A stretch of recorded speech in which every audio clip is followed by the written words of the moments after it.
Welcome to the Station House podcast. I'm here with Jesse, or his other name is Uncle Jesse.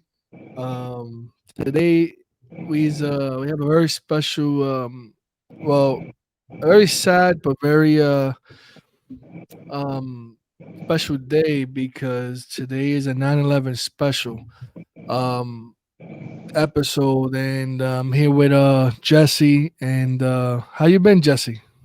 I've been good. It is a very solemn day here in America, and you know, it's a tough day for a lot of us. Yeah, I know. For me, I was very young when it happened. I was probably, I think I was in second grade. I think it was, or Second, you something were in like second that. grade. Oh, I don't even remember I think you were in diapers probably. no, no. I'm 30. The only thing I remember. So let's talk about that day. So the only thing I kind of remember was I was in school, and they had us in the auditorium for a while. I didn't know what had happened, and my mom picked me up like many hours later, and then I saw it on TV. That was like my memory, kind of a 9/11. But I know you're a little older, so I know that you have more, obviously, recollection, and I think you lived in Manhattan at the time, if I'm not mistaken. Correct? Well, yeah. Well, actually, I was living in Brooklyn at the time, but I was my parents lived in Manhattan, and actually I was working on Manhattan that day, and I was living in Brooklyn. It's funny because I had just passed by the towers maybe a half hour before because I used to come out of the Battery Tunnel, go up the West Side Highway to my job at the Intrepid. I was working at the time, and it you know I used to pass the towers every single day, and the light would always actually catch me on like Chambers Street. So I was actually stopped there and right near the towers. And that day was well, that day was no different until, of course, later on. Mm. So, were you affected by any family members was affectedly involved in this in the 9/11, Uh, or well, I wasn't affected. I didn't know. I didn't lose anybody. Thank God, I didn't lose anybody at night. Actually, I had a friend that worked there, but she was due to work at 4 o'clock, and obviously she didn't go to work. Uh, but uh, no, I was fortunate not to lose anybody during 9/11, but uh, it hit me, and I have it in the back of my mind, my head, as if it was yesterday. I can't believe it was 22 today. When I heard it was 22 years, I just can't believe it. I still can't believe it, because it's so blended in my mind. Uh, like I said, I had driven there about maybe a half hour before, and I got to work that morning. It was a nice, cool morning, September morning. Uh, I was actually holding roll call at my job with the security staff, when a bookkeeper, she came in and she said an airplane crashed into the World Trade Center. Now she was like kind of, I don't know. So I figured I said, what is she talking about? An airplane. The first thing I thought was, small plane, stuff like that. And then I went, dismissed the guys from roll call, went into my boss was in a meeting. I went into the office, turned on the TV, and yes, they said an airplane had crashed into the World Trade Center. And like I'm pretty sure, like every New Yorker, just thought it was an accident. But and then, of course, moments later, the second tower, and that's when it really hit me. Uh, we were under attack. We were under attack, and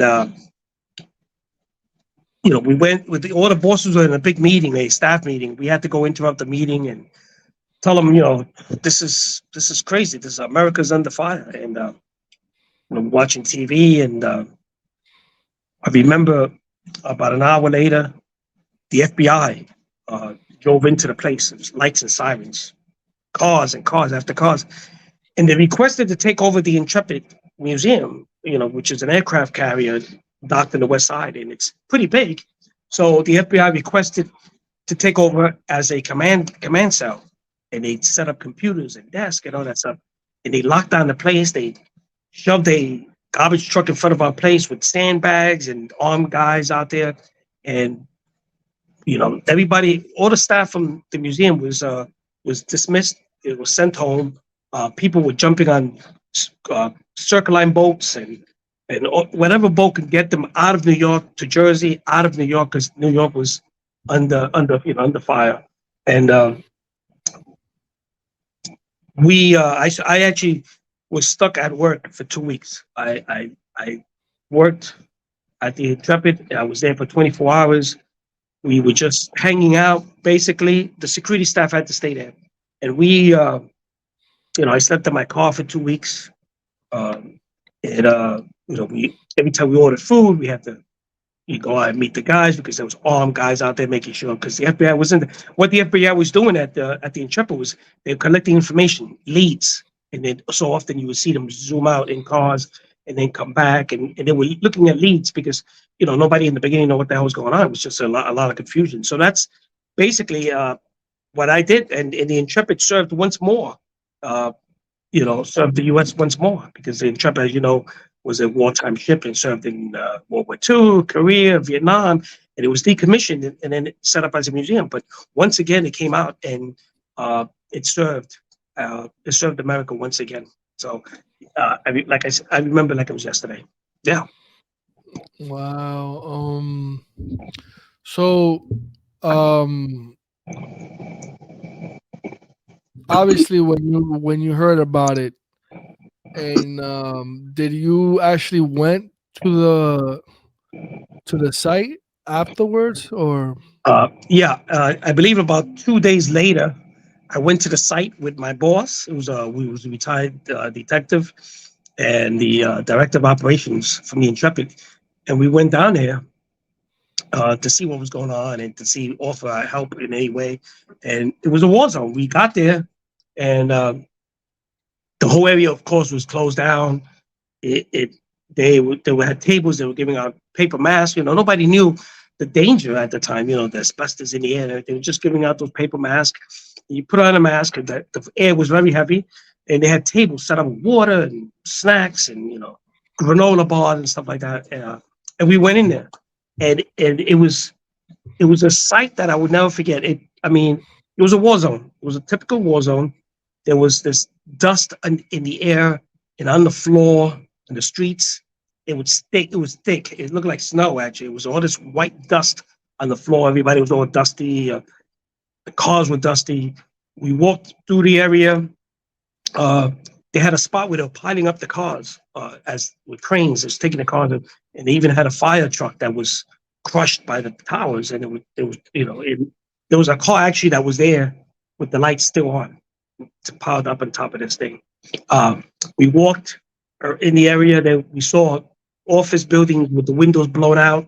And you could see one picture that I always have in my mind is that I saw this desk and the lady's purse was on the desk and her shoes and everything. So you could imagine that this lady probably got up and ran so fast out of the building that she left her purse and her shoes. And that's the image I'll never get out of my head, that what went through this lady's head when she had to rush out and left, she probably had sneakers on, but she had her business shoes.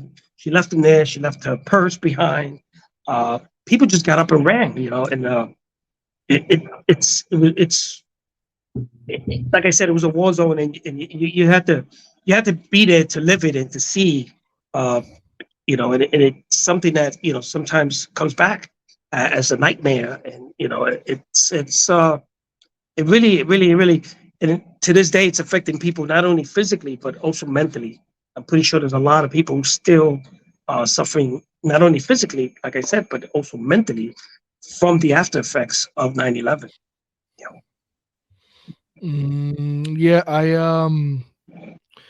so I was reading something today that popped up on my social media of this NYPD auxiliary police officer. His name was Michael Dorian. So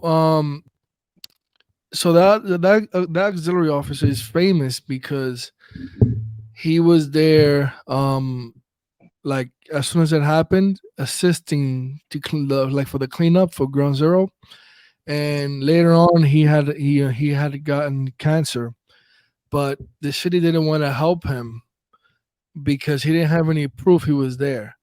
So he was fighting and trying to get this aid from them until he found evidence of an interview he had on like on the news days after it happened, and that was the evidence they he needed, and they actually finally gave him assistance and stuff like that. And I think he ended up dying today or yesterday Wow. of it.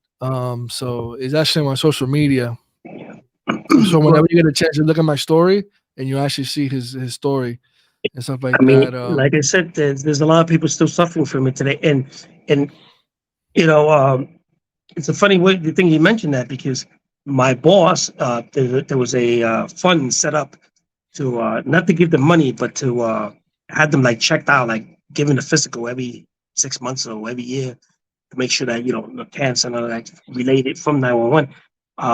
And my boss applied for it, and so did my other boss, who was the director of operations at the Intrepid, and they needed somebody to vouch for them that were there. And I took pictures. I have pictures actually. I was looking for them before, but then I changed my mind. But I do have pictures.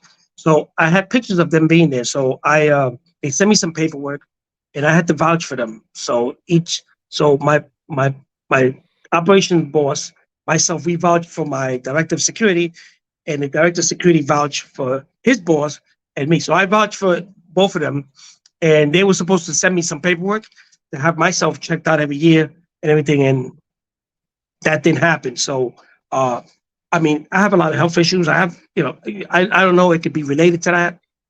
You never know. I know a friend of mine that lives in the area where I live now, and I was there at the time. Uh, Came out with prostate cancer, and he just recently received a lot of award of money because his lawyers proved that it was related to 9/11. So, and I have my own health issues, so God knows maybe something. But I was left out of it. But yeah, there's a lot of people who were affected by it and not getting the benefits that they should. And I was down there. I was on it twice. So God knows what I breathed. I didn't have the mask on. And everything. It was just nobody knew what was in those bills. Nobody knew about asbestos and all these chemicals and stuff in the air. Everybody was it was warm. People were taking their masks down. So we don't know, but a lot of people were affected in the area. I know. Thank God I didn't live in the area where I live now because I would have been right behind the towers. But yeah, there's a lot of people who got lucky, and like I said, got into this program where doctor checks them every year, make sure. But I was left out of it, so that's one. But also, you don't even have to live there because all that smoke travels and Oh yeah, traveled to the 5 boroughs. So you it probably, traveled for miles, and for days, because the fire, the buildings burned for days and weeks from the heat. Just kept flaring back up. So, but they left me out. So hey, what are you gonna do? But that was something that I thought I would never live in. I thought it was a dream, and I remember cell phones were off, and I couldn't get in touch with my parents. Um, uh, you can come into New York, but you couldn't. You could leave, but you couldn't come in. So my boss actually had to pick up my other boss and show his badge. He was a retired detective and stuff to get him back into the city because they were telling people leave the city, but they didn't want anybody coming in. Uh, but I was able to leave about maybe 3 or 4 days later. They started the trains slowly, and I was able to get on the train and go to. I lived in Bay Ridge at the time, and I was able to get to Bay Ridge and get some clothes and stuff. And then I went to my boss's place that he lived in near there, Bensonhurst, I think. And I picked up a suitcase for him and brought it back. And we spent 2 weeks there, and we got bored, and we had to start entertaining ourselves and having fun the best we can, and trying to get our minds off what was happening because it was the world was America was under attack, and we always talk about the 9/11. It's a shame that they forget about the other two planes that crashed, the Pentagon and the ones in Philadelphia, Pennsylvania. we often forget about those people who also lost their lives. Everybody always talks about 9/11, and nobody tends to forget about that. That's a shame. But there was two other planes. Um, Aside from the two that hit the World Trade Center, there was two other ones. One which we think that was heading toward the White House, and the other one that hit the Pentagon. So yeah. Is when I was in the police academy, they had so okay so I started right in September. It's kind of crazy, but I started my career as a police officer at September 11th, 17. So it's kind of crazy how that's my, you know, on this day I started many years ago as a police officer. But what I was gonna say, but all right. So in your case, right, when you went back, obviously to being a auxiliary police, right? How was it? Because I remember supposedly they gave them security like they gave him powers of authority because it was like a terrorist attack or something like that. Like Uh, how did that get?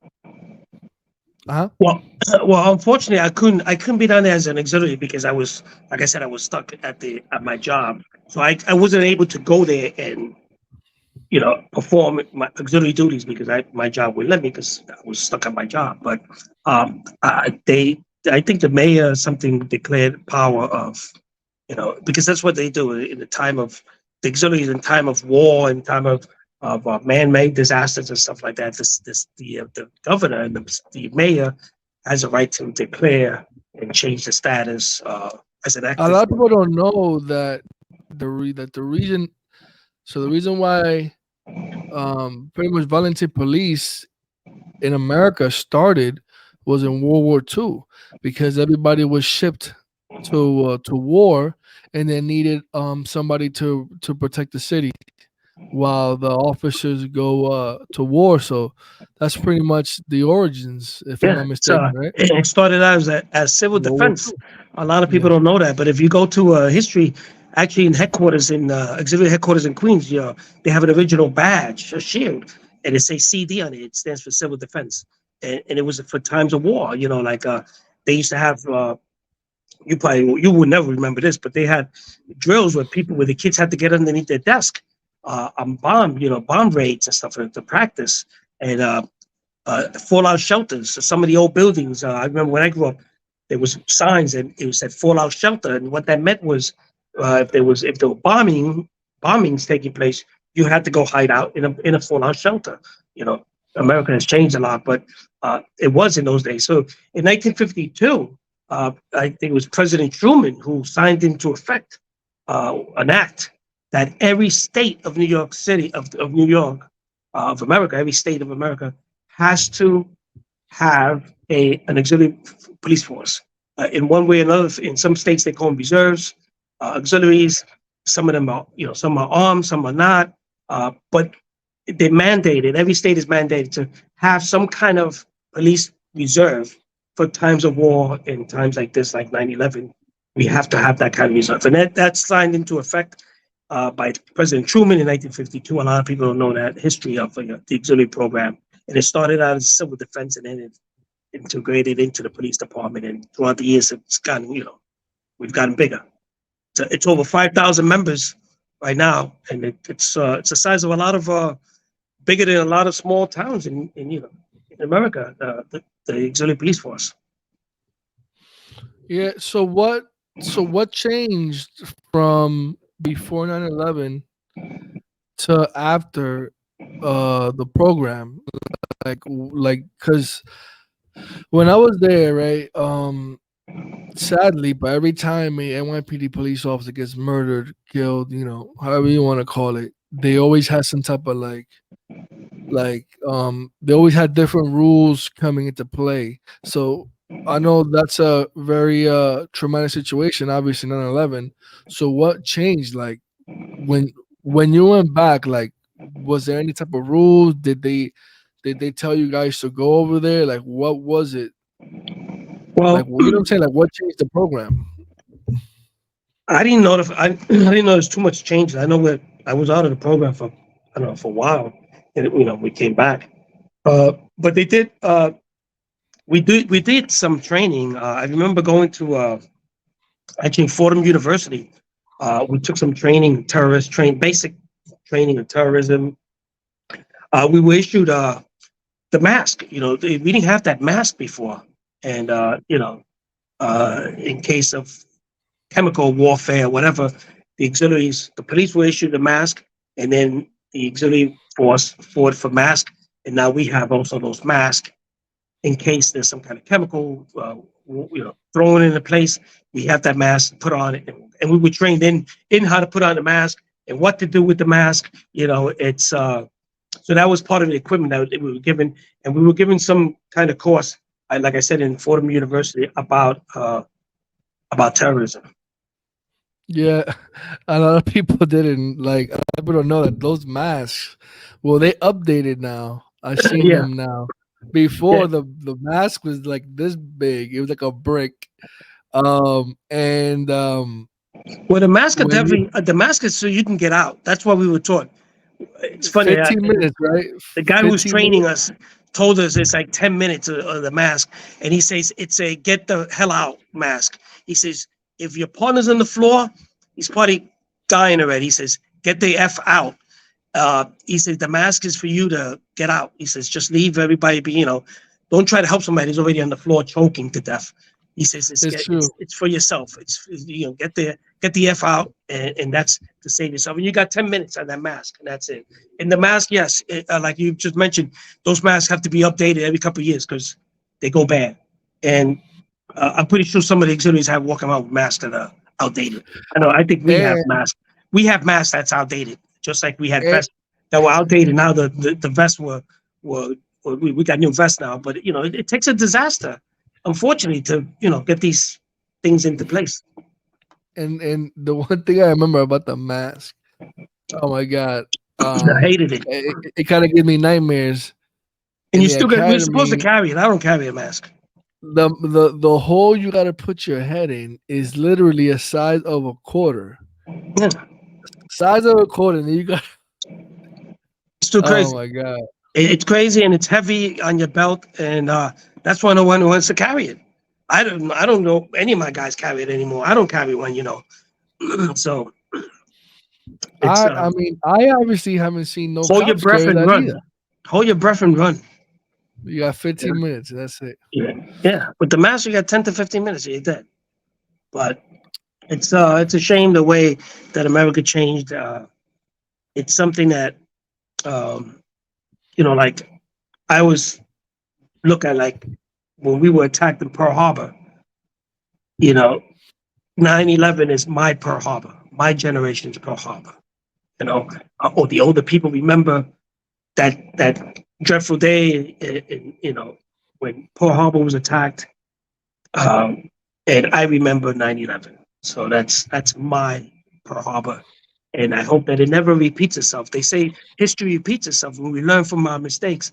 But unfortunately, we didn't learn from Pearl Harbor, and it happened again. And we just have to be alert. It's just one of these things that unfortunately, people go on living and acting like everything's back to normal. And, that's when they tend to forget and stuff happens.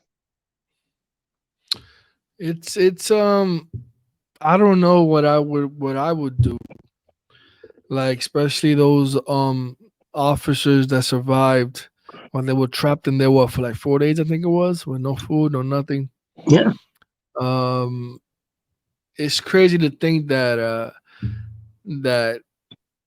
I remember that all right, so there was a story I remember many years ago that became famous. It was all over the news. And these firefighters was like rescuing people from the top floors. And it was, I think it was six of them. Out of their whole platoon or whatever you want to call it, only six survived because of one lady. I don't know if you remember this black lady. She wanted to give up. she was in the stage. She said, "Listen, I can't no more," and they all stopped for her and walked her down slowly.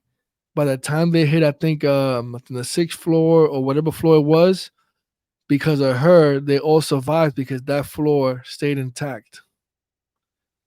So stories like that is kind of like, I mean, there's a lot it's of stories, a lot of heroes and people, and a lot of sad stories. I mean, the stories that hit me are the ones that people jumped out the window.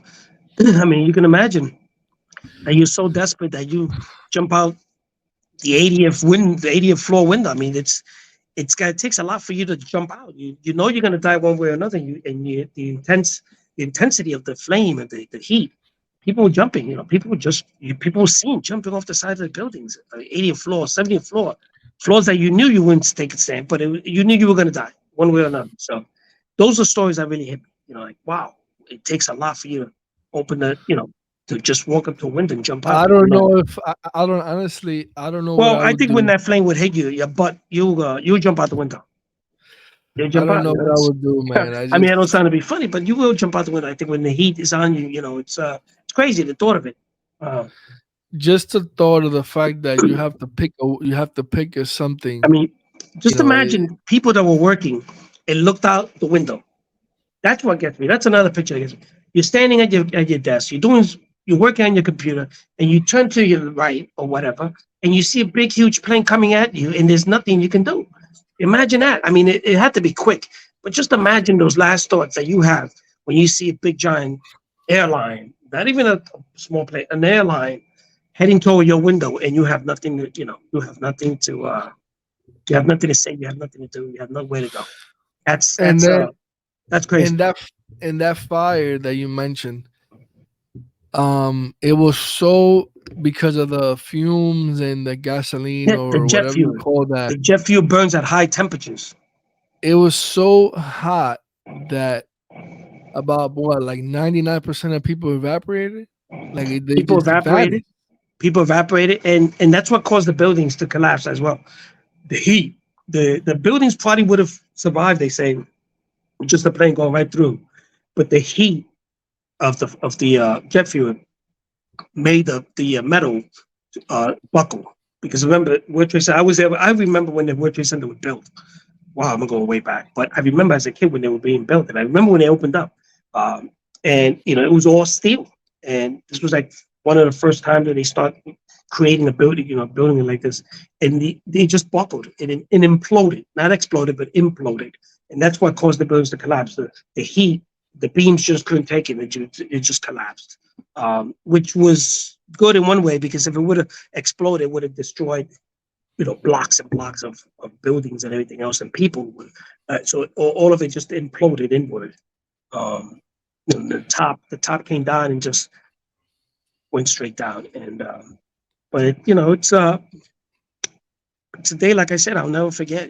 Today when I woke up this morning, I was like, wow, this is 9/11. I was gonna go over there, but I changed my mind because I didn't want to see the news. They were reading out the names and everything. I just it's one of these things you want to try to. I know people should always remember, but it's one of these things you try to put in the back of your head and hope that it never happens again. And Yeah, it's when I went to the 9/11 museum in my academy when I started. They it's had a tough us. museum to go to. It's a tough museum. I It was my first time going in there, and I just felt like it was weird. It is. So we had to write a paper of what 9/11 meant to us in my academy, and then stuff like that. I remember. So we actually went to the museum, and I may sound crazy, but I felt everything. I felt uh like even pictures of the people who died. I felt the energy. It was crazy. I Yeah, couldn't I'm even pretty walk sure. I'm in a pretty sure straight that line. there's energy left behind in those No, there is. in No, the there area. there there No doubt actually about it. is. And that, I don't There, know. I don't know if you know this, but today I was watching the little bit I saw in the news. They talked about the museum, and they have this way down under. They have like this vault where they still have parts of people who've never been identified, and the medical examiner works in it from time to time. They're trying to still try to find, identify bodies. And what's going on is the family wants to give them a proper burial, and they have these. I don't know. I saw it was crazy in the news. I didn't pay too much mind to it, but from what I heard was that they have some of these things in boxes and stuff laying down in this vault all the way down in the new building, the museum.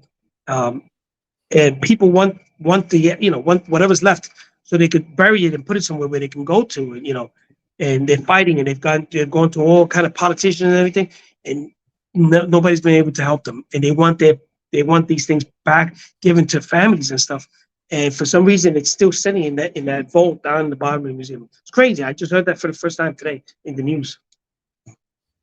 So Yeah, uh, it's very it has like a lot of energy in there.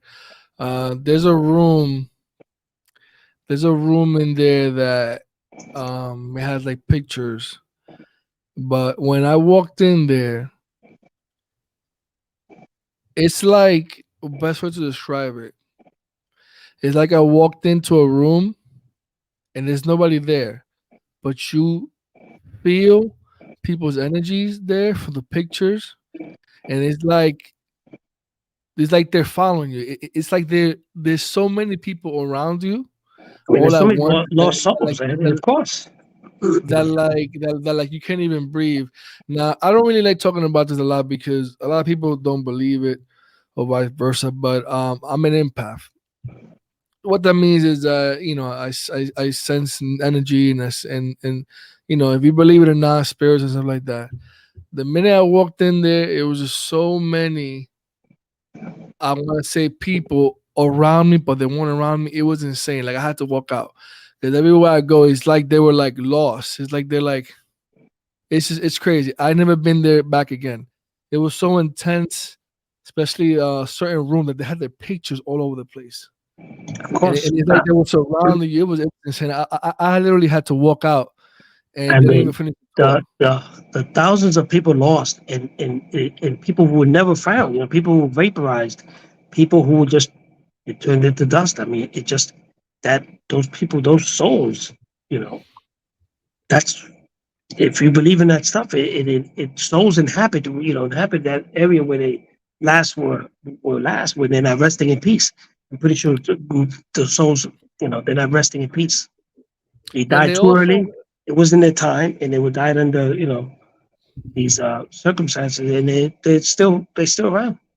Still around. they also have the original stairs of the building. Actually, you can actually touch it. It's actually next to the stairs that you go down.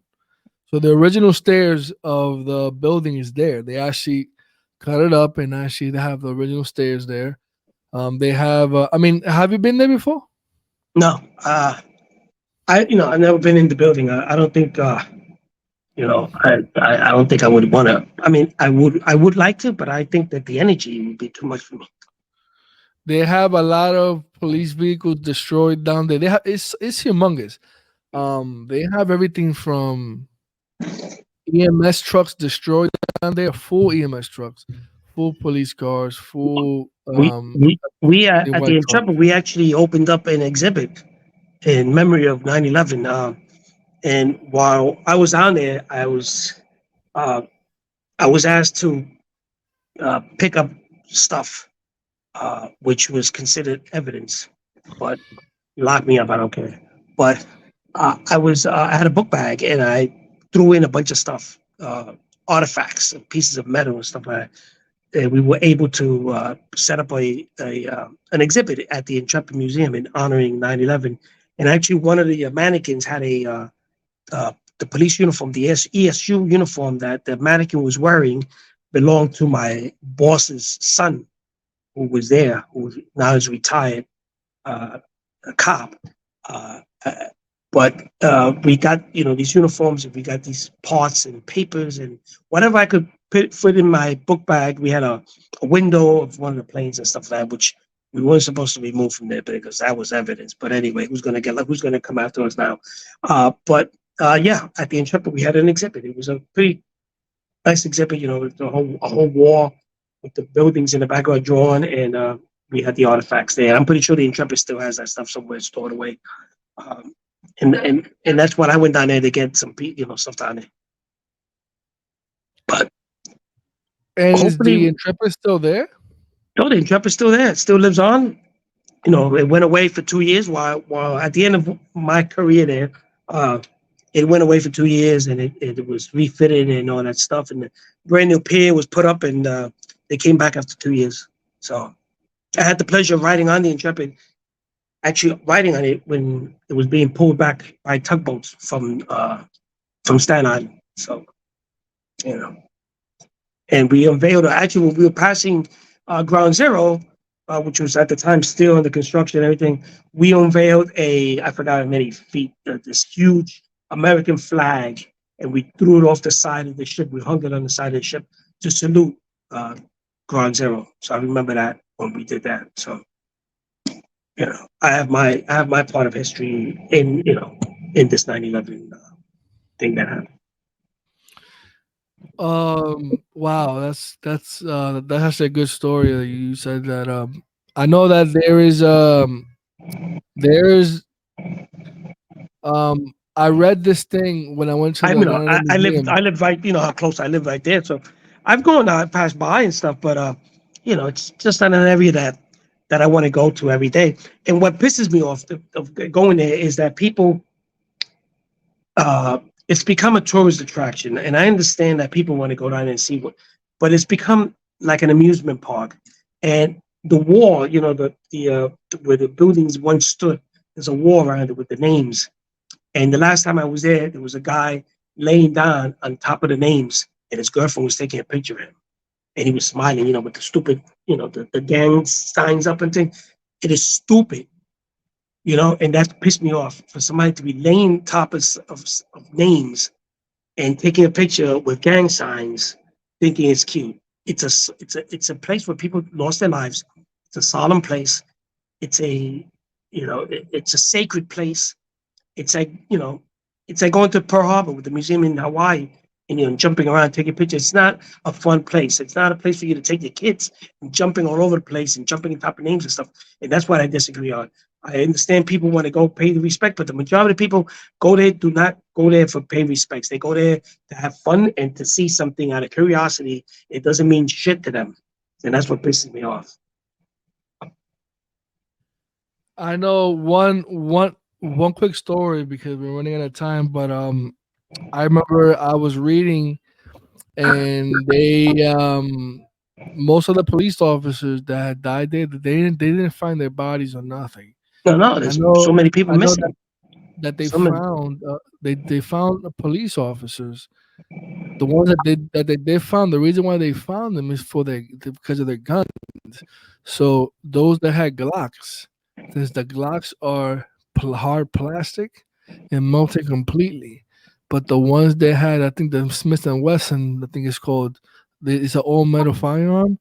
They actually found the Old reliable firearm, Smith and Wesson. and they found by them finding the firearm and the shield, they found certain officers, obviously, but the ones that had Glocks, those are the ones that they never found. So it's crazy. Tell you one more story. My boss's son was actually out there in the recovery at first before they went through the rubble. They were trying to look for body parts and whatever, and they had a chain of passing the stuff in buckets. And in that chain, they were passing whatever they found, evidence, wallets, whatever they found, passing it from one another. And he was traumatized by the guy passed out a bucket to him so he could pass it to the next one. And when you looked in the bucket, there was a head. There was a head inside the bucket, with dust and everything on it. Can you imagine that? Somebody hands you a bucket and it's a head in it, and it has to be identified. So, I know I can't imagine I can't even start to imagine how he felt and how he feels to this day. He's retired already, and God bless him. Thank God for your service. But it's traumatizing. My passes your bucket with a head, it's kind of tough. And he said particles with fingers and hands and all kind of arms and all kind of stuff we were picking up. And it's crazy. all these people who worked there in the recovery, suffered. I have a friend of mine too that worked in Con Edison, and they were down there too. They did their part in helping out with, and people came from all over the, America, states and stuff. It's crazy. So, and it's something that it's been 22 years, but it still affects us. It still does. It still affects us. It's going to take years, Yeah. It's a very sad day, but thank you again, Jesse, for coming in, Sure. stopping by. You were the very first episode, and actually, people are always talking about you, and I actually got the most views because of you. So, Of course, it's people. better all the other I'm the ones. main star. I'll make your show famous. But thank you again, Jesse, for coming in, and I appreciate you telling us your story about 9/11 and stuff like Sure. that. And thank you again. I appreciate everything. Most definitely, anytime you let me know. And all I just want to say in closing is, we will never let this happen again. We shouldn't let this happen again. And my sympathy and my prayers go out to those lost souls, not only 9/11 and the other two, the Pentagon and those lost in the woods in Pennsylvania. And God bless America. God bless America. All right, Jesse. Have a good night. Thank you. Okay, good night. See you Signing soon. off. See you Oh. soon.